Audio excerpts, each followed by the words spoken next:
So ayan, nandito na ako sa waiting area and ayan, kung makikita nyo, ang daming mga tao dito and meron papuntang Cebu, meron papuntang Cagayan, siguro may mag-stop over ng Cebu, ganyan.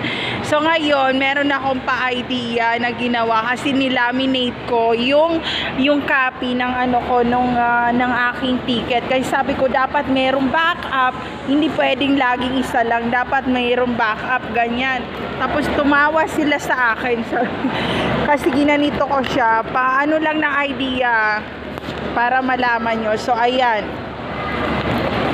pinalaminate ko siyang ganyan. Sabi nung nasa counter, ma'am, paano po namin magugupit yan yung mga ganyan kung pinalaminate nyo, ganyan. So hindi ko na binidyoan. Tawa sila ng tawa. Ba't nyo pinalaminate? Kasi in case na may mangyari sa barko, lalanguin natin to. Hindi natin to iiwan. So walang iwanan dito hanggang sa magkaubusan tayo. So ayun.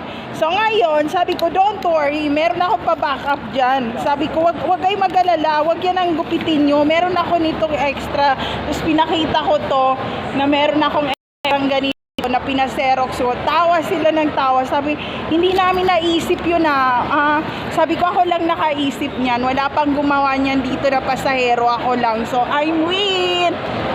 Hindi mo makukuha mga idea ko. So ayun lang, there's no safe place to all targeted individual out there. Take care always, everyone.